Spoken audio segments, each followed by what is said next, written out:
Hello everyone, कैसे हैं आप सभी स्टूडेंट। तो आज की इस वीडियो में मैं आप सभी बच्चों को advance major paper 3 semester 8 history का ये हमारा दूसरा वीडियो और सारा का सारा इंपॉर्टेंट क्वेश्चन इस वीडियो में कंप्लीट हो जाएगा। तो चलिए वीडियो को शुरू करते हैं। आप सभी बच्चों ने अगर पहला पार्ट नहीं देखा है तो उस वीडियो को जरूर देख लीजिएगा, जिसमें 8 क्वेश्चन बताए थे और इसमें बचे हुए जो क्वेश्चन रहेंगे वो इस वीडियो में बता दूंगा। तो चलिए, पसंद आए लाइक शेयर करें, चैनल पर नहीं हो सब्सक्राइब करें। मुस्लिम लीग की स्थापना, इसकी पृष्ठभूमि और इसका उद्देश्य के बारे में चर्चा करना है। ठीक है, तो अखिल भारतीय मुस्लिम लीग की स्थापना 1906 में ढाका में हुआ था। इसकी गठन की भूमिका या पृष्ठभूमि में हमारे भारतीय राजनीति में जो बढ़ती राजनीतिक चेतना, ब्रिटिश नीतियां हो गई, सामुदायिक राजनीतिक हित है, इन सभी का चिंता और मुस्लिम अभिजात वर्ग की जो राजनीतिक प्रतिनिधि, इन सभी की मांगे जो थी वो इसका प्रमुख कारण था। 1905 का बंगाल विभाजन के बाद राजनीतिक परिस्थितियों में तेजी से परिवर्तन आया। मुस्लिम नेताओं में एक वर्ग को लगा कि कांग्रेस का बढ़ता जो राजनीतिक प्रभुत्व है उसके कारण मुस्लिम समुदाय के राजनीतिक हित को अलग से व्यक्त करने की आवश्यकता है, और इसलिए 1906 में मुस्लिम लीग के जो नेताओं था उनका एक प्रतिमंडल, जिनका नेतृत्व इसलिए आगा खान ने किया था, ये वायसराय उस समय जो थे मिंटो, उनसे मिला और मुस्लिमों के लिए बेसिकली एक अलग राजनीतिक प्रतिनिधित्व की उसने मांग की।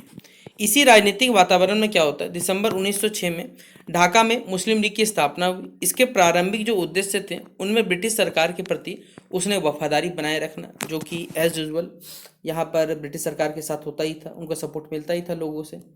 मुस्लिमों के राजनीतिक अधिकार और उनके हितों की रक्षा करना, ये और अन्य समुदाय के साथ विवादों को शांतिपूर्ण तरीके से सुलझाना, ये सभी चीज शामिल थे। बाद के वर्षों में इसी मुस्लिम लीग की राजनीति में एक महत्वपूर्ण भूमिका परिवर्तन आया और उसने भारतीय स्वशासन तथा अंततः क्या हुआ, एक अलग मुस्लिम राष्ट्र की मांग को अपना प्रमुख राजनीतिक लक्ष्य बना दिया। और इसका महत्व यही था कि मुस्लिम लीग ने अपने भारतीय राजनीति में एक अलग मुस्लिम जो राजनीतिक मंच होता उसे प्रदान किया, और आगे चल के यही कारण बना हमारे भारत का विभाजन का, और एक नल्ला सा देश बना, ठीक है, जिसका कोई धरती पर अस्तित्व भी नहीं होना चाहिए था। उसका नाम था पाकिस्तान, और उसी का एक नल्ला बेटा और है हमारे पास, ठीक है, कांग्लादेश हमारे पास। ठीक है, इन सभी की राजनीतिक यहाँ पर पृष्ठभूमि बन के तैयार होगी। तो ये पहला सवाल था मुस्लिम लीग से जुड़ा हुआ जो आपके पेपर में आएगा। अगला सवाल है, 1909 में भारतीय परिषद अधिनियम की इसकी जो प्रमुख विशेषताएं थी और इसका जो महत्व था, इसका आपको व्याख्या करने बोला गया।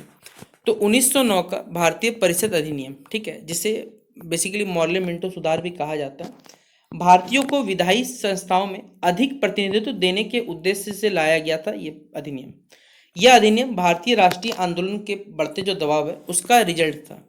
इस अधिनियम के द्वारा केंद्रीय और जो प्रांतीय विधान परिषद है उनको विस्तार किया गया था। पहली बार भारतीयों को वायसरॉय की जो कार्यकारी परिषद है उसमें भी शामिल किया गया था। एसपी सिन्हा वायसरॉय की जो कार्यकारी परिषद है उनमें शामिल होने वाले सबसे पहले भारतीय बने थे। और इस अधिनियम की सबसे महत्वपूर्ण विशेषता यह थी कि मुसलमानों के लिए जो पृथक मतलब अलग जो निर्वाचक मंडल इसकी व्यवस्था की गई थी। इसके अतिरिक्त मुस्लिम जो मतदाता है वो अपने प्रतिनिधित्व का चुनाव अलग से कर सकते हैं। तो सोचिए किस प्रकार देश का बंटवारा करने के लिए सब लगा हुआ था। इस व्यवस्था ने भारत की राजनीति में सामुदायिक जो प्रतिनिधित्व है उसको यहाँ पर संस्थागत रूप देने का कार्य किया। परिषद के जो सदस्य थे, ठीक है, उनको बजट पर चर्चा करने और प्रश्न पूछे जाने के लिए कुछ अधिकार दिए गए थे। हालांकि कार्यपालिका वास्तविक रूप से जो विधान परिषद है इसके प्रति जो उत्तरदायी नहीं था हमारे पास है। महत्व इसके बारे में बात करें तो इसी अधिनियम भारतीयों को बेसिकली जो राजनीति है, राजनीतिक भागीदारी है, उसको और बढ़ाया और जो प्रतिनिधि संस्थाएं हैं इनके विकास में अपना योगदान दिया। लेकिन पृथक जो निर्वाचन प्रणाली है इसके कारण जो सांप्रदायिक राजनीति है उसको बढ़ावा मिला, और आगे चल के यही व्यवस्था बेसिकली हमारी भारतीय राजनीति में जो महत्वपूर्ण विवाद का विषय बना, और हिंदू मुस्लिम जो राजनीति विभाजन है इसको उसने प्रभावित किया।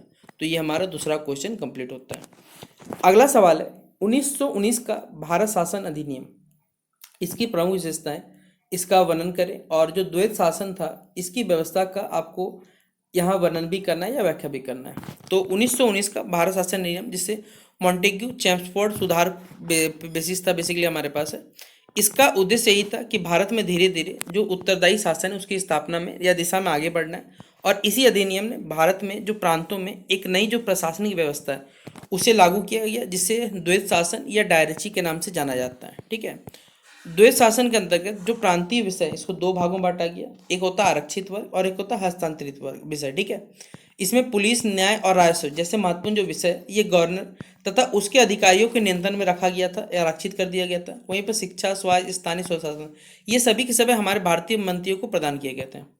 केंद्र में जो था वो द्विसदनीय विधानसभा का विधायिका का स्थापना किया गया था। विधान परिषद और जो राज्य परिषद, इन दो सदनों में यहाँ बांटे गए थे। विधान परिषद का विस्तार हुआ और चुनाव की व्यवस्था को और भी बढ़ाया गया। मताधिकार मतलब जो लोगों को पार्टिसिपेशन वोट देने का, वो अभी भी हमारे पर लिमिट में था। इस अधिनियम में यह भी कहा गया कि भविष्य में भारत में उत्तरदायी शासन की दिशा में आगे बढ़ने के लिए सुधारों की समीक्षा की जाएगी। द्वैध शासन की कमी, भारतीय मंत्रियों के जो महत्वपूर्ण विभाग नहीं थे और वे गवर्नर के नियंत्रण में रहते थे, इसलिए यह व्यवस्था प्रभावी जो उत्तरदायी शासन है उसलिए स्थापित नहीं कर पाए। और लास्ट में यहाँ महत्व बताया गया 1919 का जो अधिनियम था, ये भारत में उत्तरदायी शासन की दिशा में एक महत्वपूर्ण कदम था, लेकिन इसकी सीमाओं के कारण ये भारतीय नेताओं ने अधिक यहाँ पर जो व्यापक जो संवैधानिक सुधार है इसकी मांग को यहाँ पर जारी रखा हुआ था। अगला क्वेश्चन नंबर 12 हमारे पास, साइमन कमीशन, नेहरू रिपोर्ट, जिन्ना के जो बेसिकली 14 सूत्र थे, उनको आपको भारतीय संवैधानिक विकास के संदर्भ में क्या करना है, विश्लेषण रूप से समझाना है। चलिए इस क्वेश्चन समझाते हैं आपको। तो भारतीय संवैधानिक विकास में साइमन कमीशन, नेहरू रिपोर्ट और जिन्ना के जो 14 सूत्र थे उनका एक विशेष महत्व है। इन तीन घटनाओं ने भारत के जो हमारा संविधान है उसका भविष्य और राजनीतिक जो व्यवस्था है इस पर एक व्यापक जो बहस है उसको जन्म देने का कार्य किया। अब बताते कैसा ही समझते हैं। पहला साइमन कमीशन 1927 में ब्रिटिश सरकार द्वारा नियुक्त किया गया था और इसमें कोई भी भारतीय सदस्य नहीं था, इसलिए हमारे भारतीय के जितने भी राजनीतिक दल थे उन्होंने इसका जमकर विरोध किया। और आपको मालूम होगा साइमन गो बैक का नारा इसी में दिया गया था। लाला लाजपत राय की हत्या हुई थी, ये सभी कांड अपने अगर पढ़ा हो इतिहास में तो यही साइमन कमीशन जब भारत आया था इसके कारण हुआ था। कांग्रेस सहित कई जो संगठन थे इसका बहिष्कार निर्णय लिया। इससे हमारे भारतीयों की जो स्वशासन की मांग है ये और भी मजबूत होता चला गया। इसके बाद क्या होता है, भारतीय नेताओं ने हमारा खुद का स्वयं एक संवैधानिक जो प्रारूप है वो उन्होंने तैयार करने का प्रयास किया। 1928 की जो नेहरू रिपोर्ट थी, जो बेसिकली मोतीलाल नेहरू की अध्यक्षता वाली समिति ने तैयार की थी, इसमें भारत के लिए जो डोमिनेंट स्टेटस हो गए, मौलिक अधिकार हो गए, संघीय व्यवस्था हो गया और जो संयुक्त निर्वाचन प्रणाली हो गई, इन सभी व्यवस्थित चीज़ों का एक स्वरूप या सुझाव देने का बताया इसमें। फिर नेहरू रिपोर्ट ने मुस्लिम लीग का एक जो वर्ग जो संतुष्ट नहीं था, इसके बाद क्या किया गया, एक थे महापुरुष, ठीक है, इतने अच्छे महापुरुष ने क्या बोला जाए, जिनका नाम था जिन्ना। उसने क्या किया, 1929 में 14 सूत्री मांग प्रस्तुत की। इसमें मुस्लिमों के लिए पृथक निर्वाचन मतलब वो अलग वोट देंगे, प्रांतों की अधिक स्वायत्ता और केंद्र में मुस्लिमों के पर्याप्त प्रतिनिधित्व से मांगे थी। बताइए मतलब क्या बोला जाए इन जिन्ना को, ठीक है। इस घटना का मतलब इन तीनों कर्म कांडों का महत्व बात करें तो इन घटनाओं ने हमारे भारतीय संवैधानिक बहस को व्यापक बनाया और कांग्रेस तथा मुस्लिम लीग के बीच में जो संवैधानिक मतभेद थे उसको स्पष्ट किया। आगे चल के यही विभाजन का कारण भी बना और सब कुछ बताया गया यहाँ पर। तो ये थे हमारे पास क्वेश्चन नंबर 12 कंप्लीट हुआ। अगला 1935 का जो भारत शासन अधिनियम था, इसकी प्रमुख विशेषताएं और इसका जो महत्व है इसके बारे में विस्तार से आपको चर्चा करना है, ठीक है। तो भारत शासन अधिनियम 1935, इसमें ब्रिटिश शासन के समय भारत में लागू किया गया था और सबसे विस्तृत जो संवैधानिक कानून ये था। यह साइमन कमीशन की रिपोर्ट, गोलमेज सम्मेलन मतलब जो राउंड टेबल कॉन्फ्रेंस था और अन्य संवैधानिक जो भी चर्चाएं थी इनके आधार पर यह तैयार किया गया था। इस अधिनियम ने भारत में जो संघीय शासन व्यवस्था है इसे स्थापित करने का प्रस्ताव किया, जिसे ब्रिटिश जो भारतीय प्रांत है और जो देसी रियासत है उनको शामिल किया जाना था। हालांकि यह जो है संघीय व्यवस्था व्यापार में लागू तो नहीं हो सकी। अधिनियम ने प्रांतीय जो स्वायत्तता है उसको लागू किया और प्रांतों में जो हमारा द्वैध शासन था उसको यहाँ पर शासन को समाप्त कर दिया गया। प्रांत जो थे उनमें मंत्रियों को अधिक अधिकार दिए गए और जो निर्वाचित जो विधानमंडल था उसका महत्व यहाँ बढ़ाया गया। केंद्र और प्रांतों के बीच में जो शक्तियां हैं उनको विभाजन किया गया। संघ हो, प्रांत हो, समवर्ती सूची की व्यवस्था इसी अधिनियम की महत्वपूर्ण विशेषताओं में से एक था। अधिनियम ने मताधिकार का मतलब वोट देने का विस्तार किया। हालांकि जो सार्वभौमिक मतलब यूनिवर्सल एडल्ट फ्रेंचाइज, जिसे यूनिवर्सल मतलब हिंदी में सार्वभौमिक बस मताधिकार, इससे नहीं दिया गया था। संघीय जो न्यायालय है इसकी स्थापना का प्रावधान भी किया गया था। अलग अलग समुदाय के लिए जो पृथक निर्वाचन व्यवस्था उसको भी यहाँ जारी रखा था। 1937 में इसी अधिनियम के अंतर्गत जो प्रांतीय चुनाव हुए थे वो कंडक्ट हुए थे और कई प्रांतों में कांग्रेस ने सरकार भी बनाई थी। इसका महत्व देखा जाए तो 1935 का अधिनियम भारतीय प्रशासन में भारतीय जो हमारे प्रांतीय स्वतंत्रता और जो संघीय व्यवस्था इसकी दिशा में एक महत्वपूर्ण कदम था। स्वतंत्र भारत के संविधान निर्माताओं ने इसकी जो कुछ प्रशासनिक और जो संघीय विशेषता है इनमें से प्रभावित होकर इसका उपयोग भी किया था। तो ये बताया गया हमारे पास। अगला सवाल है क्रिप्स मिशन के बारे में। क्रिप्स मिशन वैवल योजना क्या थी और कैबिनेट मिशन योजना की जो प्रमुख विशेषताएं और इसकी असफलताओं का क्या कारण था, ये भी आपको चर्चा करना है। तो आइए बताते हैं। सेकेंड वर्ल्ड वॉर के दौरान ब्रिटिश सरकार ने भारतीय जो राजनीतिक दलों का सहयोग प्राप्त करने के लिए बहुत सारे यहाँ संवैधानिक प्रस्ताव प्रस्तुत किए, जिनमें था क्रिप्स मिशन, वैवल योजना और कैबिनेट मिशन, ये सब प्रमुख था। क्रिप्स मिशन 1942 में आता है, जो स्टेफर्ड क्रिप्स थे, इनके नेतृत्व में भारत आया। इसने भारत में बेसिकली भारत को बोला आपको डोमिनेंट स्टेटस देंगे और संविधान बनाए रखने के लिए हमारे जो भारतीय प्रतिनिधि थे उनकी व्यवस्था का प्रस्ताव जारी रखा। लेकिन जो कांग्रेस थी वो तत्काल सत्ता मतलब हस्तांतरण चाहती थी कि भाई तुरंत निकलो, जबकि मुस्लिम लोग, आपको मालूम है जिन्ना महापुरुष था, ठीक है, अपनी अलग अलग राजनीतिक मांग पर जोर दे रहे थे। और आप बताइए एक ही देश में भाई आप एक ही घर में रहोगे, कोई अलग मांग करे कोई अलग मांग करेगा, तो भाई क्या मिलेगा? नहीं हुआ, ये योजना जो है वो सफल नहीं हो पाया। फिर आता है 1945 में वेवल योजना। इसका उद्देश्य यह था वायसराय की जो कार्यकारी परिषद है उसका फिर से गठन होगा। इसमें भारतीयों को अधिक प्रतिनिधि देने का प्रस्ताव रखा गया। शिमला सम्मेलन जो होता है इसमें कांग्रेस और मुस्लिम लीग के बीच में प्रतिनिधित्व के जो प्रश्न था उस पर दोनों का सहमति नहीं बन सका। अब जब ये सहमति नहीं बनेगा तो फिर से योजना विफल होता है। फिर एक और मिशन आता है, इसका नाम था कैबिनेट मिशन योजना। इसने 1946 में भारत के लिए एक संघीय व्यवस्था का प्रस्ताव दिया और केंद्र के पास कुछ जो सीमित विषय वो रखने की बात किया गया और प्रांतों को अधिक अधिकार देने का यहाँ योजना था। संविधान सभा बनाने का यह प्रावधान किया गया था। प्रारंभ में दोनों जो प्रमुख दल है इसने स्वीकार किया, लेकिन जैसे बाद में सत्ता और प्रतिनिधि दोनों को लेकर मतभेद बढ़ता चला गया।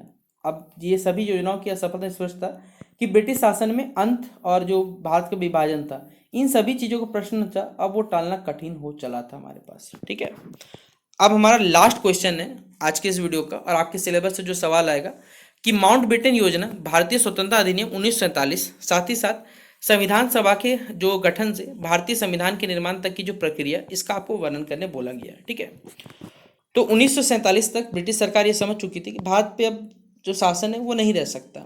तो माउंटबेटन नाम का एक लीचड़ आता है जो भारत का अंतिम वायसराय था। उसने क्या किया, 3 जून 1947 को एक योजना प्रस्तुत किया जिसे माउंटबेटन योजना कहते हैं। और इससे क्या आता है, भारत का विभाजन जिसे कहते हैं। भारत और पाकिस्तान दो स्वतंत्र यहाँ राज्यों के निर्माण की प्रस्ताव रखा गया। और कितने अच्छे थे भाई, हमारा देश हम ही ने बांट दिया। ठीक है, कोई भारत कोई बाहरी आता बोलता मान लेंगे, मतलब कोई बाहरी आदमी के चक्कर में बांटा अपना। इस योजना के आधार पर ब्रिटिश जो संसद है इसने भारतीय स्वतंत्रता अधिनियम 1947 पारित किया और इसके अनुसार 15 अगस्त 1947 को भारत और पाकिस्तान दो डोमिनेंट स्टेटस बनेंगे। ब्रिटिश संसद की बेसिकली भारत पर जो सर्वोच्च सत्ता वो समाप्त हो गई थी और देसी रियासत जो थे उनमें ब्रिटिश जो सर्वोच्चता थी वो भी समाप्त हो चुकी थी। संविधान सभा के लिए जो संविधान सभा है इसका सबसे पहला गठन होता है 1946 में, जो कैबिनेट मिशन के आधार पर हुआ था। इसकी पहली बैठक 9 दिसंबर 1940 की हुई थी। डॉक्टर राजेंद्र प्रसाद जी जो हमारे भारत के प्रथम राष्ट्रपति थे, उन्होंने यहाँ पर इसका स्थायी अध्यक्ष बने थे। और फिर डॉक्टर भीमराव अम्बेडकर जी ये प्रारूप समिति के जो ड्राफ्टिंग कमेटी थे उसके हेड बने थे। ठीक है, और संविधान सभा में जो शासन व्यवस्था हो गया, मौलिक अधिकार, संघीय ढांचा हो गया, न्यायपालिका, नागरिकता, केंद्र राज्य बीच जो संबंध थे, जैसे कई विषयों पर विस्तृत बहस हुआ।